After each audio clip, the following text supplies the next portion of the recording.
एक महीना का सदन आप याद रखिएगा, जयराम महतो प्रत्येक दिन चर्चा का विषय रहेगा। जो लोग सिंडिकेट चलाते हैं, जो लोग 2 नंबर का काम करते हैं, वो भी ईमानदार होते हैं, लेकिन ये लोग इतना गिर चुके हैं कि देखिए अब 300 350 रुपए बच्चों का पेपर बेच रहे हैं, हद कर रहे हैं। झारखंड के युवाओं को रोजगार कैसे हो, उसको भी फोकस होना उसके लिए सरकार को सबसे पहले अपनी नीति को सटीक करना होगा। अभी तो जितनी बहालियां आ रही है, यूपी, बिहार, बंगाल, कलकत्ता के लोग आके कब्जा कर रहे हैं। हम बिहार में लात जूता खाते तो चलता कि हम बिहार में, झारखंड बनने के बाद भी अगर हम लात जूता खाएंगे तो क्यों बना झारखंड। कम से कम जो बजट बने वो आम व्यक्ति के जीवन से जुड़ा हुआ हो। अरे कभी कभी जो गलत भी काम करते हैं ना, उनका एक ईमानदारी होता है। बच्चों का भी प्रश्न पत्र लीक होने लगा है, तो अब हमको लगता है कि कहीं 5वीं का भी अगर बोर्ड लिया जाने लगे तो हमें लगता है 5वीं का भी पेपर बेच देंगे। जब भी आएंगे खाली पांव ही आएंगे, और वही हम तस्वीर फिर से देख रहे हैं, खाली पांव, जो कि आपने कहा था।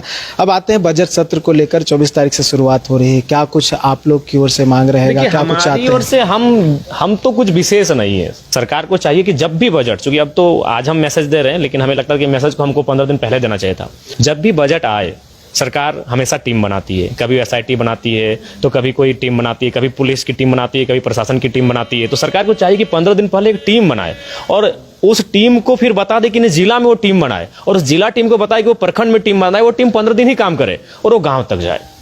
एक आम व्यक्ति दिनचर्या में किस प्रकार से वो परेशान है, वो स्वास्थ्य को लेकर परेशान है, वो बाजार में आलू प्याज की दर को लेकर परेशान है, वो अपने बच्चे की फी को लेकर परेशान है, वो किस चीज को लेकर परेशान है आम व्यक्ति, वो कम से कम सर्वे करे और उस सर्वे के आधार पे बजट पारित हो जो आम व्यक्ति तक जाए। क्योंकि हम, यही मेरा कहना रहेगा। लेकिन चूंकि आज हम लेट कर रहे हैं, आज हम आपको इंटरव्यू 21 तारीख को दे रहे हैं, 24 तारीख से सत्र है, तो आज के इंटरव्यू को कोई फायदा नहीं है सरकार को सलाह को देने के लिए। ये हम अगर 15 दिन पहले अगर हम मीडिया में कहते और शायद सरकार वो काम करती तो बेहतर सामने आता। कम से कम जो बजट बने वो आम व्यक्ति के जीवन से जुड़ा हुआ हो। आप एरोप्लेन में बजट दे रहे हैं, फ्री सब्सिडी दे रहे हैं, आप कार में दे रहे हैं, आप स्कॉर्पियो में दे रहे हैं, उससे आम व्यक्ति को मतलब नहीं है। आप सड़क में जो चल रहा है तो उसमें क्या, अब वो जब बाजार जा रहा है तो उसमें क्या दे रहे हैं, वो जब अस्पताल जा रहा है तो उसमें क्या दे रहे हैं, उसके बच्चे स्कूल जा रहे हैं तब उसमें क्या दे रहे हैं, वो काम करने के लिए जा रहा है तो वहाँ क्या सृजन हो रहा है। तो आम व्यक्ति जहाँ से प्रभावित होता है, बजट उस विषय को आधार मान के, उन तथ्यों का आधार मान के बजट आना चाहिए। झारखंड के युवाओं को रोजगार कैसे हो, उसको भी फोकस होना। उसके लिए सरकार को सबसे पहले अपनी नीति को सटीक करना होगा। अभी तो जितनी बहालियां आ रही है, यूपी, बिहार, बंगाल, कलकत्ता के लोग आके कब्जा कर रहे हैं, वो बहुत ही मतलब दुखी मानते हैं कि राज्य बनना ही नहीं चाहिए था।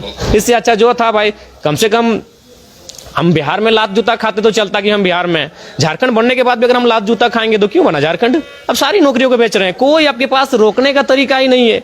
अरे अरुणाचल प्रदेश की घटना याद है, हमारे एक दोस्त ने फॉर्म भरा था, उसको फॉर्म भरने के बाद उसको जमा करने के लिए अरुणाचल प्रदेश बुलाया गया था कि अगर आप इस नौकरी को फॉर्म भर रहे हैं, आप ऑनलाइन भरिए, लेकिन आपकी एक कॉपी आपको अरुणाचल प्रदेश, ना वो जा पाया ना उस नौकरी को कर पाएगा। तो आपके पास कोई आइडिया ही नहीं है, अब दे रहे हैं, बांट रहे हैं, बांटिए।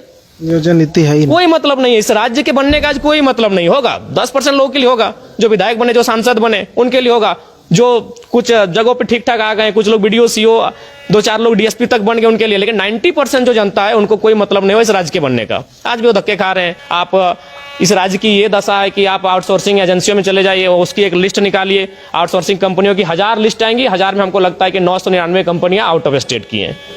आज भी हम धक्के खा रहे। राज्य जिन कारणों से बना था वो कारण आज भी राज्य में विद्यमान है।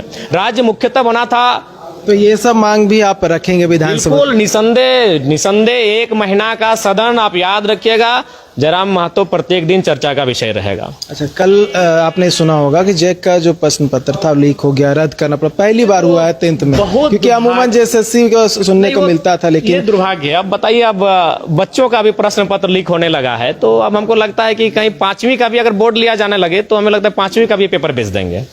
सुने 350 में बेचे हैं, 50 रुपए में बेच देंगे। ये नौबत आ गई है, मतलब पैसा कमाने के लोभ में, लालसा में माफिया लोग इतने गिर चुके हैं। अरे कभी कभी जो गलत भी काम करते हैं ना, उनका एक ईमानदारी होता है। जो लोग सिंडिकेट चलाते हैं, जो लोग 2 नंबर का काम करते हैं, वो भी ईमानदार होते हैं, लेकिन ये लोग इतना गिर चुके हैं कि देखिए अब 300 350 रुपए बच्चों का पेपर बेच रहे हैं, हद कर रहे हैं। तो ऐसे लोगों पे कड़ी कार्रवाई की आवश्यकता है, और हमें लगता है कि राज्य सरकार वहां पर थोड़ा सा फेल हो रही है। वहां पे वो काफी उदासीन पॉलिटिक्स को दर्शा रही है। वहां थोड़ा सा एग्रेसिव नेचर चाहिए, माफियाओं को नकेल कसने की आवश्यकता है, तभी जाकर हमें लगता है ये माफिया शिक्षा से हट के दूर जाएंगे।